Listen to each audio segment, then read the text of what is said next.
న్యాసం అది. భగవంతుడు నాకు ఇచ్చాడు దీన్ని గట్టెక్కించాలి, భద్రంగా గట్టెక్కించాలి.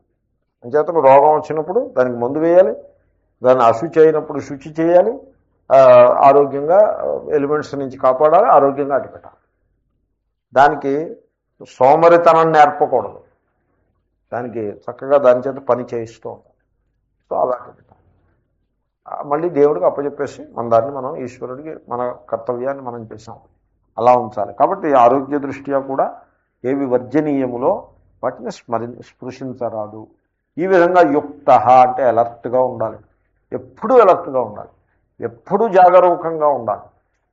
ఇప్పుడు విషవైద్యుడు ఉంటాడు.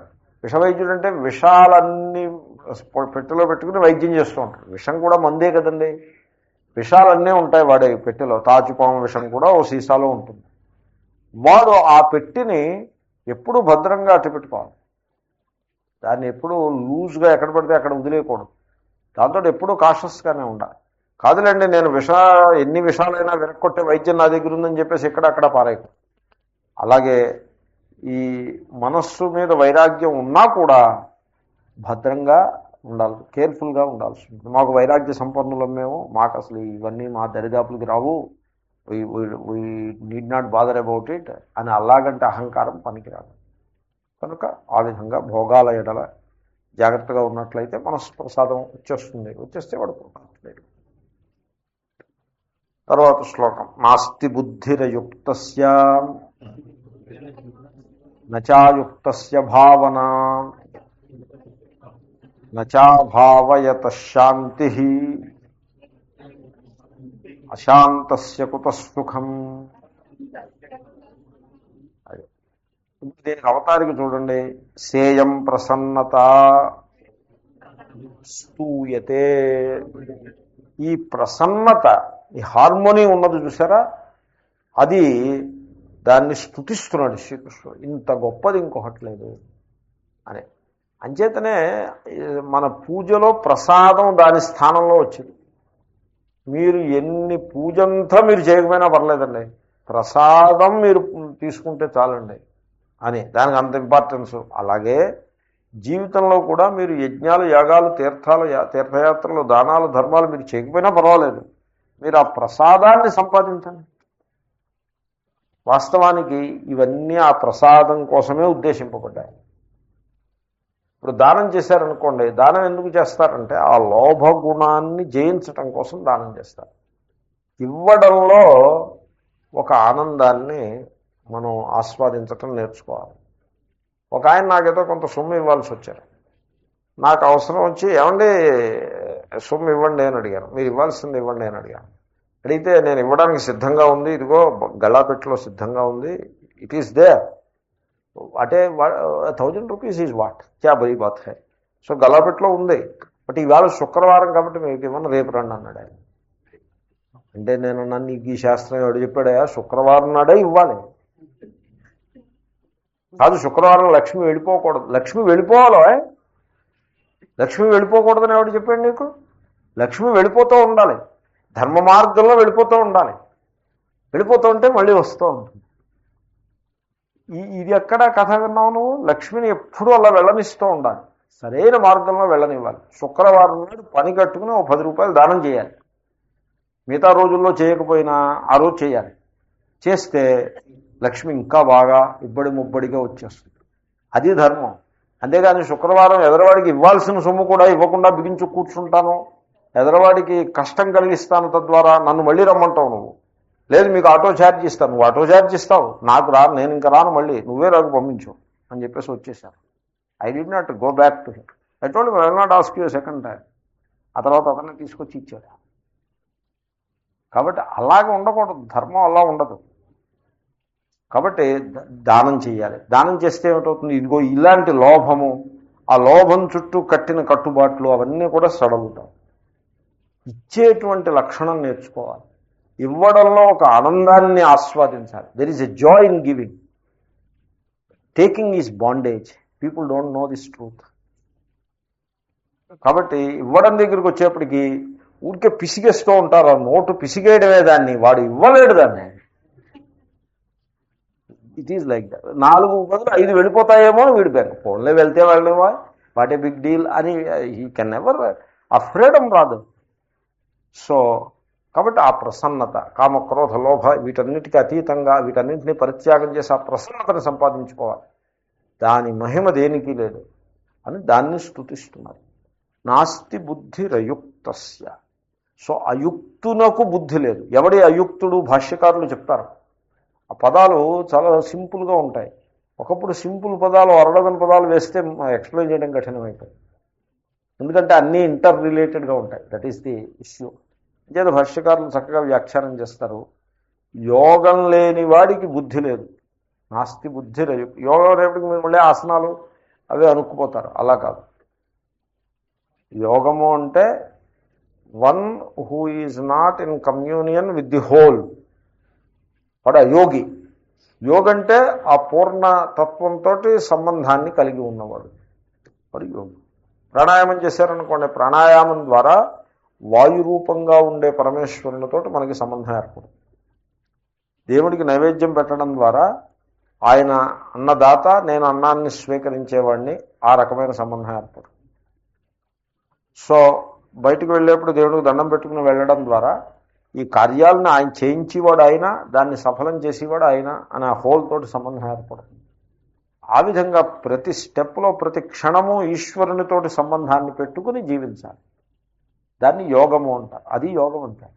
Yoga is not bending left, bending right. That is a part of that. It leads to that. అటువంటి యుక్తుడు కానివాడికి ఆ టోటల్ అలర్ట్నెస్ ఎప్పుడూ ఉంటుందన్నమాట. అటువంటి యుక్తుడు కానివాడికి బుద్ధి ఉండదు. నచాయుక్తస్య భావన. యుక్తుడు కానివానికి భావన కూడా ఉండదు, బుద్ధి ఉండదు, భావన ఉండదు. ఏమిటో భావన ఏమిటో చూద్దాం. పోలండి, ఇప్పుడు ఈ భావన లేకపోతే మాకు నష్టం ఏమొచ్చింది?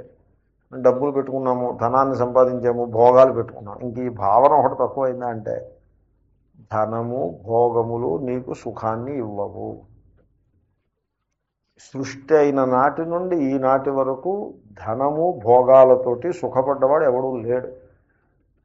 ఇంద్రుడు సుఖపడలేదు, చంద్రుడు సుఖపడలేదు. మీరు నేను సుఖపడతామా? క్వశ్చన్ లేదు. కాబట్టి భావన వల్లనే సుఖపడతాం. మనిషి భావనా ప్రపంచంలో జీవించాలి. మనిషి దేహాభిమానంతో ఈ జడ ప్రపంచంలో జీవించకూడదు. ఏంటి?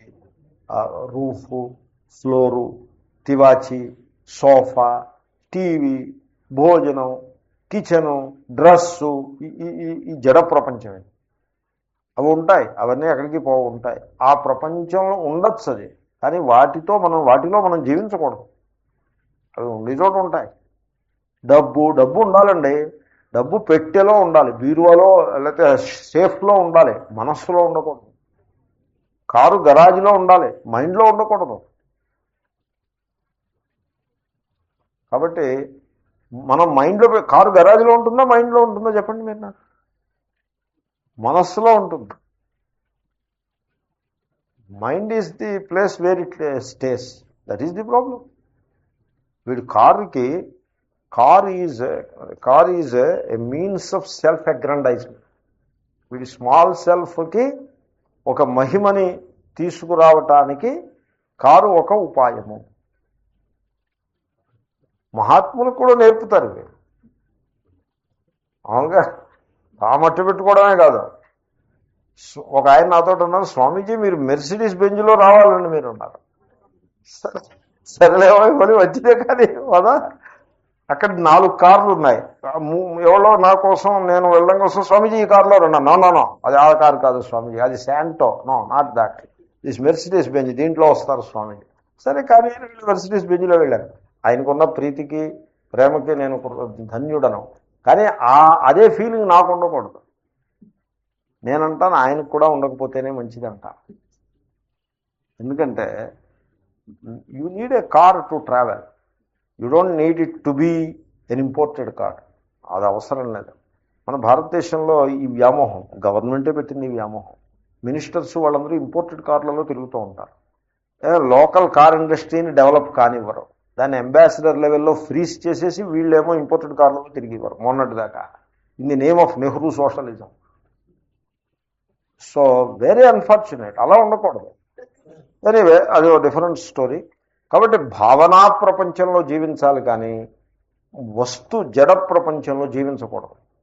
One should not live like that. వస్తువులు ఉంటాయి, అవి వాటి దారిని అలా పడి ఉంటాయి. మనం టైం వచ్చినప్పుడు తీసుకుంటాం, టైం అయిపోయిన వెంటనే పక్కన పెట్టేస్తాం. మన ప్రపంచంలో వాటికి అంతకంటే ఎక్కువ చోటు ఉండదు. మనం భావనా ప్రపంచంలో జీవించాలి. అంటే మనం దేహము స్థాయిలో కాకుండా మనస్సు స్థాయిలో బతకాలి. మనస్సు స్థాయిలో కాకుండా ఆత్మస్థాయిలో బతకాలి. ఆ సచ్చిద్ స్థాయిలోకి అలా ఎదగాలి క్రమం. అటువంటి భావన అంటే నేను ఇంకా ఏమీ చెప్పలేదు, అది భాష్యకారులు చెప్తారు. భావనే లేకపోతే నచాభావయత అంటే ఆ మనస్సును చక్కగా సంస్కారంగా తీర్చిదిద్ది ఆ మనస్సు లెవెల్లో వీడు బతకాలి. ప్రొఫెసర్ ఏ లెవెల్లో బతుకుతాడు? బుద్ధి లెవెల్లో బతుకుతాడు.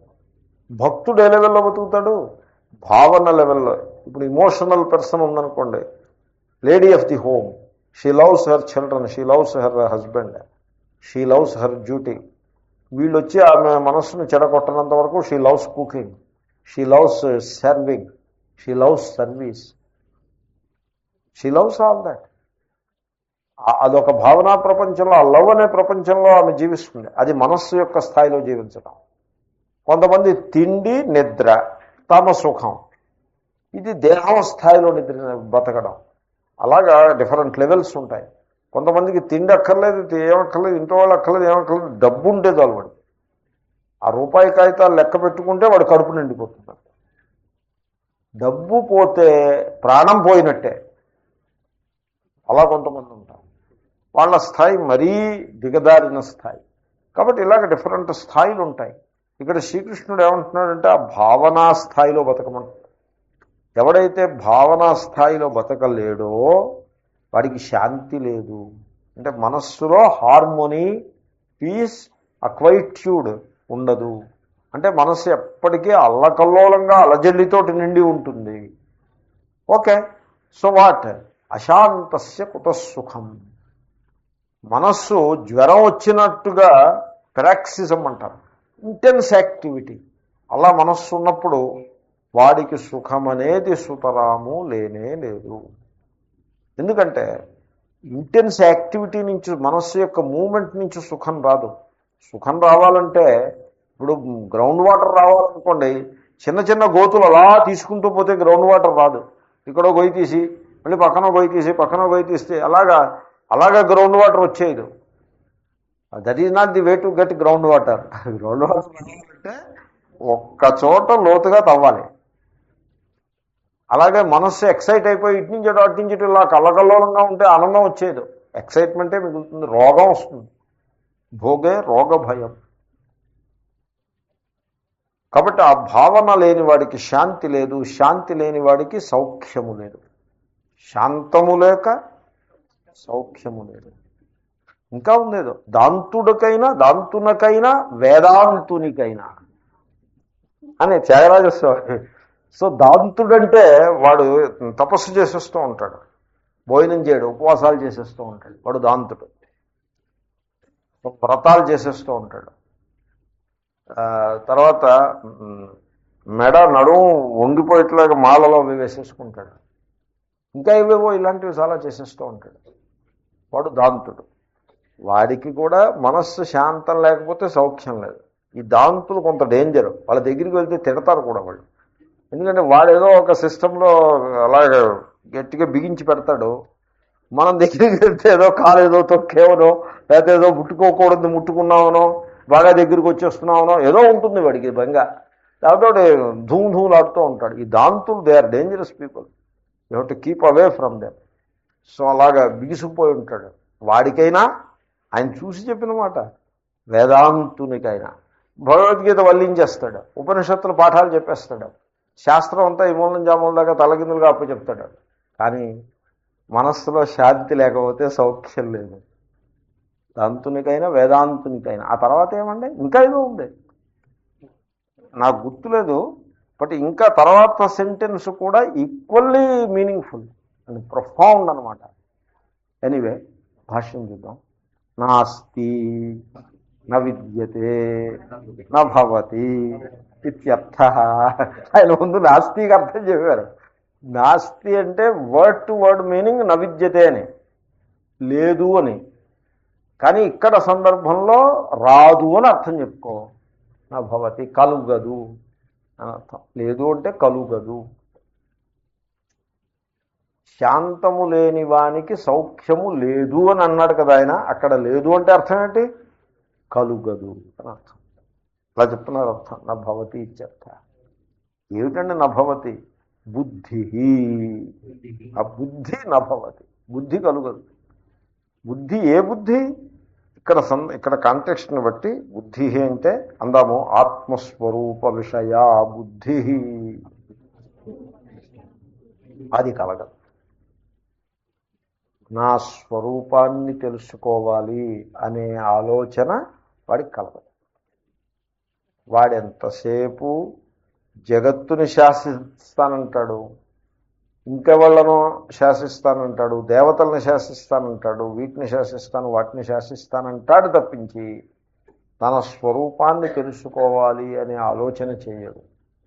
కాబట్టి మీరు ఆలోచించండి, ఆత్మస్వరూపాన్ని తెలుసుకోవాలని ఎంతమంది ఆలోచన చేస్తారు?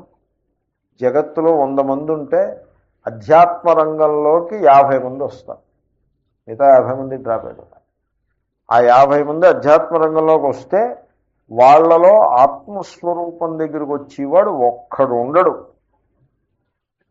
50 మందిలో ఒక్కడంటే 100 మందిలో ఒక్కడుంటే ఈ బ్రహ్మ విద్యాకుటీకి ఈ హాల్ సరిపడదు. I'm not complaining, but the fact is like that.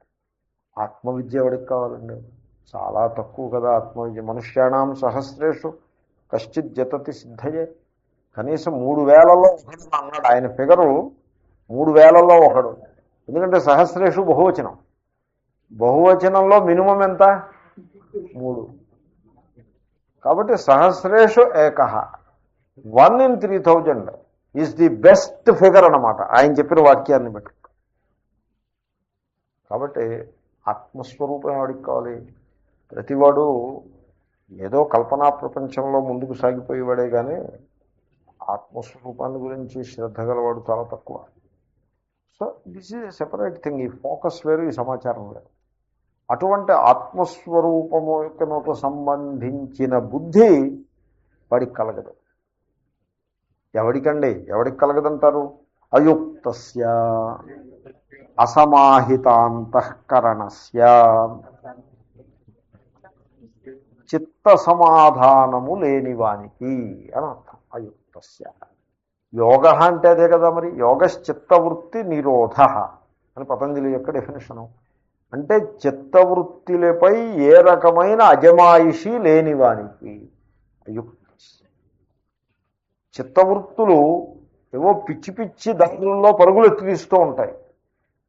ఆ చిత్తం భగవాన్ రమణ మహర్షి అనేవారు, చిత్తం పరిగెడుతుంటే వీడు వెనకాల పరిగెడుతూ ఉంటాడు. చాలా కరెక్ట్. వీడు పరిగెత్తుకు వెళ్తున్నాడు. ఎక్కడికి పరిగెత్తుకు వెళ్తున్నాడు అంటే సినిమా హాల్కి పరిగెత్తుకు వెళ్తున్నాడు. ఎందుకు సినిమా హాల్కి పరిగెత్తుకు వెళ్తున్నాడు అంటే చిత్తం సినిమా హాల్కి చేసి పరిగెడుతోంది కాబట్టి వీడు పరిగెడుతున్నాడు. It is like that. కాబట్టి చిత్తమునకు నాకు మధ్యలో గ్యాప్ రావాలి. నేను చిత్తము కాదు, నేను చిత్తమును ఉపయోగించే వాడను. చిత్తానికి స్వామిని, నేను ప్రభువును. చిత్తము గుర్రాలని పట్టుకునే కళ్ళెం. కంటితో చూడాలన్నా చెవితో వినాలన్నా చిత్తం ఉండాలి.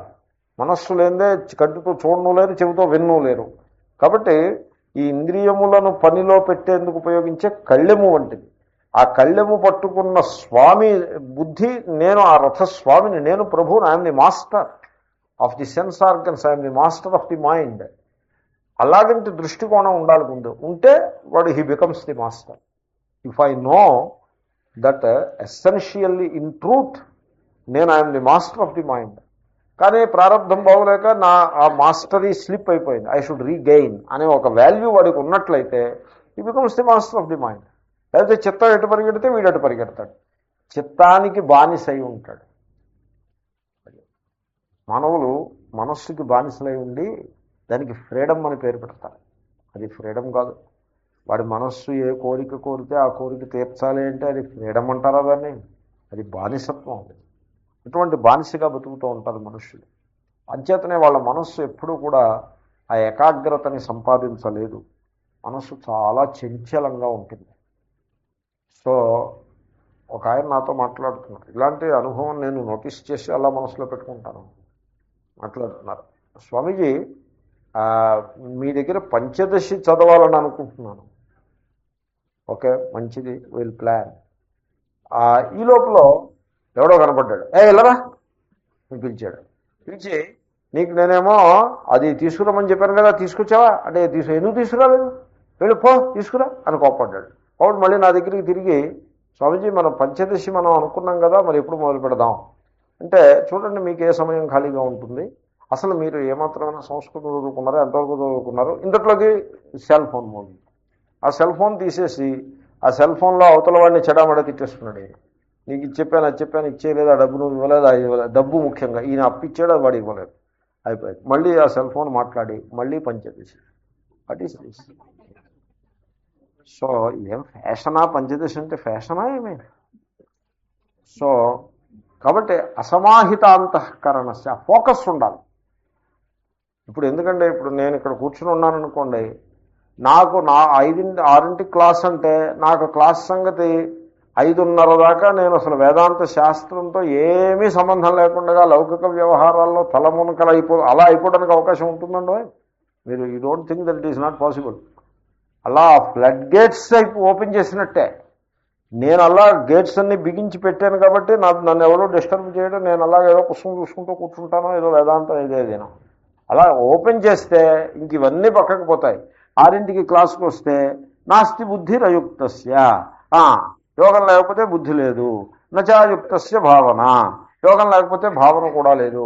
మనం భావన చేయాలి, భగవంతుని మీద భక్తి చేయాలి, ఒక కీర్తన అందుకోండి అని పక్కన ఆర్కెస్ట్రా వాళ్ళు మొదలు పెడతారు. ఈయన ఏం చెప్పాడు, వాళ్ళు ఏం నేర్చుకున్నారు? పక్కన ఆర్కెస్ట్రా ఒకటి ఉంటుంది, వాళ్ళు అందుకుంటారు. సో చెప్పండి అని ఒక కీర్తన చెప్పడం. దీంట్లో ఇంకొకటి ఏమిటంటే, కొంతమంది ఇమోషనల్లీ వల్నరబుల్ ఉంటారు, వాళ్ళని డ్యాన్స్ చేయమన్నారు. ఈయన కీర్తన అందుకునేప్పటికీ ఓ 4 అమ్మాయిలు 4 అబ్బాయిలు లేచి డ్యాన్స్ మొదలుపెట్టారు. వడి మీన్ బై దాట్ అంటే వీళ్ళందరికీ ఒక ప్రమాణం ఏమిటంటే, మహాప్రమాణం, శ్రీకృష్ణుడు డ్యాన్స్ చేశాడు. శ్రీకృష్ణుడు డ్యాన్స్ చేశాడు. ముట్టివాళ్ళు లేకపోతే సరే. నీకు ఎక్కడ చెప్పాడు శ్రీకృష్ణుడు డ్యాన్స్ చేయమని? ఎక్కడని చెప్పాడు? గీత చదివి చూడు నువ్వు, ఎక్కడైనా డ్యాన్స్ చేయమని చెప్పాడండి? ఇది వీళ్ళకు ప్రమాణం. సో దాన్ని ప్రోత్సాహం చేయటం, వీళ్ళు డ్యాన్సులు చేస్తున్నాం. ఏమిటండి డ్యాన్స్ చేయడం ఏమిటండి? ఏమన్నా పద్ధతేనా అది? అలా ఎక్కడ చెప్పారు? చాలా పాపం వాళ్ళు వల్నరబుల్గా ఉంటారు. ఆ డ్యాన్స్ చేసేప్పుడు కొంత ఆవేశం తెచ్చుకుంటారు, ఆవేశం వస్తుంది. లేకపోతే it is silly, doing this is silly, it is very shy కూడాను. What does it mean? అందరూ పెద్ద మనుషులు అందరూ ఉన్న చోట లేచి ఇలా చేస్తుంటే అది చూడడానికి కూడా ఏమీ మర్యాదగా ఉండదు. దేర్ఫోర్ ఒక ఆవేశం తెచ్చుకోవటం, దానికి భక్తి, అదే భక్తి. ఆవేశం తెచ్చుకోవటం. నాకేమో హనుమంతుడు వచ్చాడన్నా, వెంకటేశ్వర స్వామి వచ్చాడన్నా, దిస్ ఇస్ ఫర్దర్ కంటిన్యూస్. అంటే ఏమిటంటే అసమాహిత అంతఃకరణుడు, మనస్సమాధానం లేకపోతే, ఆ ఫోకస్ సరిగ్గా లేకపోతే, ఆ ఫోకస్ అండి సమాధానం అంటే ఫోకస్. కాబట్టి మీరు వేదాంతము అంటే డ్యాన్స్ చేయటమును పాటలు పాడడం కాదు. పాటలు పాడచ్చు, తప్పేం కాదు, నాకు పాటలు అంటే ఇష్టమే. కానీ నాకు పాటలు అంటే ఏ పాట అయినా ఇష్టమే, నాకు సినిమా పాట అయినా ఇష్టమే. నేను I quote cinema songs also. ఎందుకంటే నేను వింటాను, ఎప్పుడో నా చెవిలో పడుతుంది, పడినప్పుడు అది మనస్సుకి హత్తుకుపోతుంది. నేను ఒకసారి నిసర్గదత్త మహారాజు దర్శనానికి వెళ్తున్నా. ఎందుకంటే మెట్లు, సన్నటి మెట్లు, అలా మెట్లు ఎక్కి కుడివైపు తిరిగితే వారి దర్శనం అవుతుంది. ఆ మెట్లు ఎక్కుతుంటే ఒక పాట ఒకటి వినపడింది, సినిమా పాట. ఏంటంటే సింపుల్ పాట, నాకెందుకునో మనస్సుకి హత్తుకుంది. మిగతా వాళ్ళకి హత్తుకోకపోవచ్చు, నేను చెప్తే వచ్చిన ఇదే పాట అని మీరు అనుకోవచ్చు కూడా. ఆ పాట ఏమిటంటే, సుఖమే సబ్ సాథీ హై, దుఃఖమే నా కోయి అని ఉంటుంది. హే రామా అని ఉంటుంది. ఈ పాట అది మనస్సులో పడిన వెంటనే నేను ఇంక అలా నిలబడిపోయి ఆ పాట వింటూ ఉండిపోయాను. నా పక్కన వచ్చిన ఆయన రండి మహారాజుని దర్శనం చేద్దాం, ఈ పాట అయిన తర్వాత దర్శనం చేద్దాం. ఎందుకంటే అంత బాగుంది ఆ పాట. పాట సంగీతం సినిమా సంగీతం ఏముంటుందండి, లలిత సంగీతం ఉంటుంది కానీ శాస్త్రీయ సంగీతం ఉండదు. ఏదో పోలి ఉండొచ్చు బహుశా. I'm not the right person to comment upon it. మధురంగా ఉన్నది, సాహిత్యం చాలా బాగుంది, సాహిత్యానికే తల ఒగ్గింది. Okay, lullaby who cares for it, సాహిత్యం ఉండాలి దాంట్లో.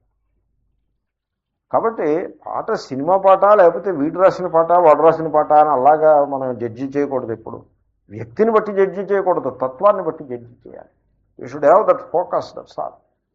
వేదాంతం మీద ఫోకస్ ఉండాలి. ఫోకస్ లేకపోయినట్లయితే వాడికి ఆ ఆత్మస్వరూపానికి సంబంధించిన బుద్ధియే కలుగదు. చిత్త సమాధానం ఉండాలి. తరువాత నచాస్తి అయుక్తస్య భావన ఆత్మజ్ఞానాభినివేశ. నేను ఇందాక చెప్దామనుకునే సరే భాష్యకారులు ఏమంటారు చూద్దాంలే అని ఆపాను. భావన అనే పదం ఎప్పుడు భక్తిని చెప్తుంది. ఇప్పుడు దేర్ ఆర్ టూ థింగ్స్, బుద్ధి, భావన. బుద్ధి అంటే నాలెడ్జ్, భావన అంటే feeling. What you know you should feel, and what you feel you should know. చాలా అవసరం. కొంతమందికి ఫీలింగ్ ఉంటుంది, దాని విషయం తెలీదు. అప్పుడు ఆ ఫీలింగ్ అది మూఢభక్తిలోకి పోతుంది. వెంకటేశ్వర స్వామిని ఊరికే ఎక్సైట్ అయిపోతూ ఉంటాడు, కానీ విషయం ఏమిటో తెలియదు. It doesn't work. ఇంకొకటి ఉంటాడు, ఈశ్వర అంటే ఏమిటి, దీనికి డెఫినేషన్ ఏమిటి, దానికి డెఫినేషన్స్, అన్ని డెఫినేషన్స్ బాగా కంఠస్థం చేసి పెట్టుకుంటాడు. వాడికి హృదయంలో ఊరికే అలా అంటూ ఉంటాడు తప్పిస్తే ఏ ఫీలింగు ఉండదు. వాడికి రామాయణం అంటే ఫీలింగ్ ఉండదు, భారతం అంటే ఫీలింగ్ ఉండదు, భాగవతం అంటే ఫీలింగ్ ఉండదు. ఒక ఆయన నాతో అన్నారు, భాగవతాన్ని వ్యాసుడు రాయలేదండి అన్నారు. నేను నన్ను పోన్లేండి క్యా బాత్ హై, దాంట్లో ఉండే శ్లోకాలు బాగున్నాయి, తత్వం బాగుంది. వ్యాసుడు రాసి జన్మాద్యశ్చేత అని మొదలుపెట్టాడు, సత్యం పరం ధీమహి అంటున్నాడు. వ్యాసుడు అంటేనేమిటి, మరొకడు. మరి ఎవళ్ళన్న గొప్ప దేవుడు అని ఒక ఆయన ఉన్నాడు, ఆయన అన్నాడు. పోన్లేండి మంచిది, గొప్ప దేవుడికే నమస్కారం చేస్తాం, అంత బాగా ఆయన అన్నాడు సత్యం పరం ధీమహి. ఆయన సో వాసుదేవే భగవతి భక్తి యోగ ప్రయోజిత జనయత్యాశు వైరాగ్యం జ్ఞానం చేత హైతుకం. ఇలాంటి శ్లోకాలు ఎంత బాగా చెప్పాడు. కథలు కూడా బాగానే చెప్పాడు. గేంద్ర మోక్షం అన్ని కథలు కూడా బాగానే ఉన్నాయి. వ్యాసుడు అంటేనేమిటి, గొప్ప దేవుడు అంటేనేమిటి, వాట్ డిఫరెన్స్ ఇట్ మేక్స్. వ్యక్తి ఇంపార్టెంట్ కాదు, తత్వం ఇంపార్టెంట్. సో భావన మీద దెబ్బతీసి మాట్లాడితే వ్యాసుడు అంటే అది ఒక భావనకు అనుకూలంగా ఉంటుంది. అక్కడ చెప్పిన మాటలను మనం ఫీల్ కూడా కావటానికి అది తోడ్పడుతుంది. ఇంకొక ఆయన ఉన్నారు, శ్రీకృష్ణుడు మైథలాజికల్ అండి, హిస్టారికల్ కాదన్నారు. నేనన్నాను, మీకు వాట్ ఈజ్ యువర్ ప్రాబ్లం? శ్రీకృష్ణుడు గీతని అర్జునునికి బోధించినాడు, కురుక్షేత్ర సంగ్రామంలో బోధించాడు, 5500 సంవత్సరాల క్రితం బోధించాడు అని మేము చెప్పుకుంటున్నాం. దాంట్లో ఉన్న సబ్జెక్ట్ మ్యాటర్ని పాశ్చాత్యులందరూ నెత్తిమీ పెట్టుకున్నారు. వాళ్ళకి శ్రీకృష్ణుడు అనే పర్సన్ మీద వాళ్ళకి వాల్యూ ఉండదు, ఇంకా వాళ్ళకి తెలియదు కూడా. శ్రీకృష్ణుడు ఎవరో వాళ్ళకి తెలీదు. They cannot appreciate. I know it. శ్రీకృష్ణుడు రాసలీల చేసేటంటే వాళ్ళకి అర్థం కాదు. They cannot understand it. ఎందుకంటే ఆ కల్చరల్ బ్యాక్గ్రౌండ్ ఉండదు కదా. సో కానీ శ్రీకృష్ణుడు చేసిన బోధ తెలుస్తుంది వాడికి, సుఖ దుఃఖాలంటే చక్కగా తెలుస్తుంది వాడికి. కాబట్టి వాడికి అది ఒక అకాడమిక్ అండర్స్టాండింగ్లో పడిపోతాడు. దాన్ని ఏ విధంగా జీవితానికి వాడుకోవాలని ట్రై చేసిన సందర్భాలు కూడా ఉంటాయి, కానీ వాడికి ఆ ఫీలింగ్ రాదు. శ్రీకృష్ణుడు చెప్పేదండంలో మనకు వచ్చే ఫీలింగ్ వాడికి రాదు. అండ్ ఆ డిఫరెన్స్ మనకు కనపడుతూ ఉంటుంది. స్లోగా వాళ్ళు ఫీలింగ్ తెచ్చుకునే ప్రయత్నం చేస్తారు పాపం వాళ్ళకి. మన వాళ్ళు ఉన్న ఫీలింగ్ని పోగొట్టుకునే ప్రయత్నం వీడు చేస్తాడు. శ్రీకృష్ణుడు హిస్టారిక్ కాదంటే ఫీలింగ్ దెబ్బతింటుంది. శివుడు హిస్టారిక్ కాదు, లేకపోతే గణేష్ మహారాజ్ హిస్టారిక్ కాదంటే ఫీలింగ్ దెబ్బతినడానికి ఏం లేదు అక్కడ. Because nobody looks at them as historic. అవి మైథలాజికల్ అండ్ ఉపాసన కోసం పెట్టినవని అందరికీ తెలుస్తూ ఉంటుంది. కాబట్టి దాంట్లో ఫీలింగ్కి ఏమీ డిస్టర్బెన్స్ రాదు. కానీ శ్రీకృష్ణుడు హిస్టారిక్ కాదంటే ఫీలింగ్ గెట్స్ డిస్టర్బ్. ఫీలింగ్ ఉండాలి. భగవద్గీత అంతా నోటుకొస్తే చాలు. భక్తి ఉండాలి. భక్తి లేకపోతే అది అన్వయించదు, దాన్ని మీరు ఆకలింపు చేసుకోలేరు. అంచేతనే నా భక్తాయ కదాచన. భక్తుడు కానివాడు వేదాంతానికి వచ్చాడు అనుకోండి, వాడికి పంచదశి పాఠం చెప్పాలి కానీ భగవద్గీత పాఠం చెప్పకూడదు. పంచదశి పాఠం చెప్పు, పంచదశికి భక్తికి సంబంధం ఏం లేదు. Topic as a subject matter you introduce to him. వాడు భాగ్యం బాగుంటే వాడు దాంట్లో అభివృద్ధికి వస్తాడు. కానీ భగవద్గీత పాఠం చెప్పకూడదు. భగవద్గీత పాఠం చెప్పాలంటే వాడు భక్తుడై ఉండాలి. ఇఫ్ పాసిబుల్ శ్రీకృష్ణ భక్తుడైతే best. That is the ideal situation. నాకు గణేష భక్తి ఉంది, శివభక్తి ఉంది, శ్రీకృష్ణ భక్తి లేదని ఎవడైనా అంటే వాడికి గణేష గీత చెప్పచ్చు, శివగీత చెప్పచ్చు, లేకపోతే త్రిపుర రహస్యం చెప్పచ్చు, మరొకటి చెప్పచ్చు, కానీ భగవద్గీత చెప్పడానికి వీల్లేదు. ఎందుకంటే భక్తితో కూడి ఉంటుంది అది. శ్రీకృష్ణుడి మీద భక్తి లేదంటే వాడికి భగవద్గీత పాఠం ఏం చెప్తారు మీరు?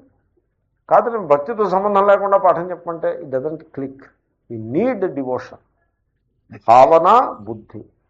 What you know you should feel. Feeling రావాలి.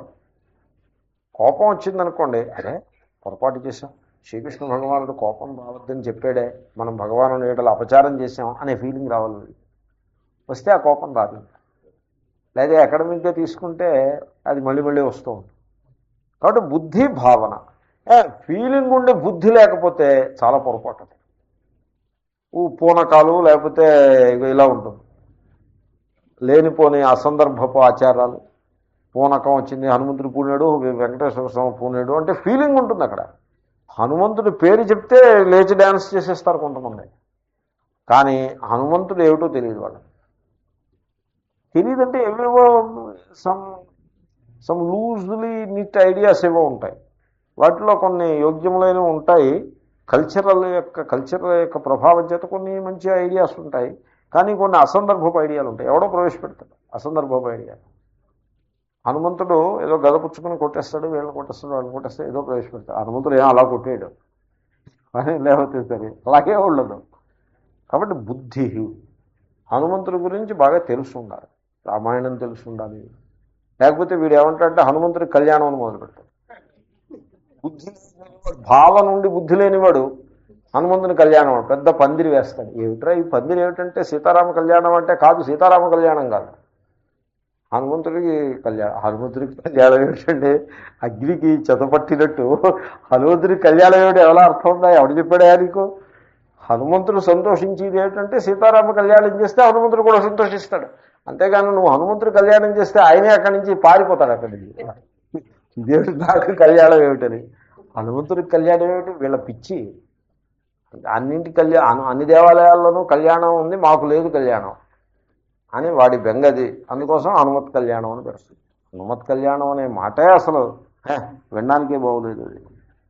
సో హనుమంతుడికి కళ్యాణం, శంకరాచార్యులకేమో తాంబూల సేవనం, ఇలాంటివి పెట్టకూడదు, పద్ధతి కాదు. సో ఎనీవే, ఆత్మజ్ఞాన అభినివేశ. ఆత్మజ్ఞానం మీద భక్తి ఉండాలి. ఆ అభినివేశం అంటే భక్తి. ఆత్మ పేరు వింటే కళ్ళమ నీళ్ళు వస్తాయి. ఎందుకంటే మాకు ఆత్మ అంటే, నేను చాలాసార్లు అంటూ ఉంటా, ఆత్మ అంటే ఏదో ఎక్కడో ముద్ద ఏదో ఉందని మేనత్త కొడుకునుకుంటావేమో. ఆత్మ అంటే అది బ్రహ్మది, ఈశ్వరుడిది. నువ్వు రాముడిని పూజిస్తే రాముడే ఆత్మ, నువ్వు కృష్ణుని పూజిస్తే ఆత్మ కృష్ణుడు. సర్వం యదయం ఆత్మ. ఆత్మ అంటే it is our bread and butter. మాకు నువ్వు కృష్ణుడిని పక్కన పెట్టు, రాముడిని పక్కన పెట్టు, కానీ ఆత్మని పక్కన పెట్టడానికి వీల్లేదు. Because atma includes everything. Without atma there is nothing. కాబట్టి అది ఆ అభినివేశం ఉండాలి. అంతటి ఇమోషనల్ అటాచ్మెంట్ ఉండాలి. ఇమోషన్, ఎందుకంటే human being is intellectual and he's emotional also. రెండూ ఉంటాయి హ్యూమన్ బీయింగ్లో. ఆ రెండింటినీ కూడా మీరు ఏకోన్ముఖం చేయాల్సి ఉంటుంది. అప్పుడు బుద్ధి, భావన. చిన్మయస్వామి చెప్పేవారు ఈ మాట. నాలెడ్జ్ అండ్ ఫీలింగ్ అని బాగా చెప్పేవారు. ఈ భావన అనే మాట మీకు ముండక భాష్యంలో కూడా వస్తుంది.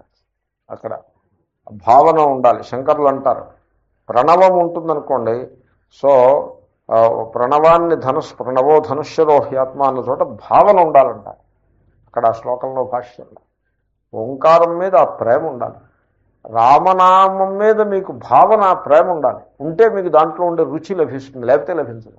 లేకపోతే ఊరికే మెకానికల్గా రామారామ రామారామ అంటుంటే చిలక అంటుంది, చిలక పలుకులు అంటారు. అందు గురించి చిలక్కి పాపం భావన ఎందుకు ఉంటుంది? దానికి భగవంతుడు భావన ఇవ్వలేదు. కానీ ఆ సౌండ్ ఇచ్చాడు. ఆ సౌండ్ని ట్రైన్ చేస్తే అది రామ అంటుంది. కానీ దాన్ని రామ అని ట్రైన్ చేస్తే రామ అంటుంది, కామ అని ట్రైన్ చేస్తే కామ అంటుంది. It doesn't distinguish between that. ఆ భావన లోటు.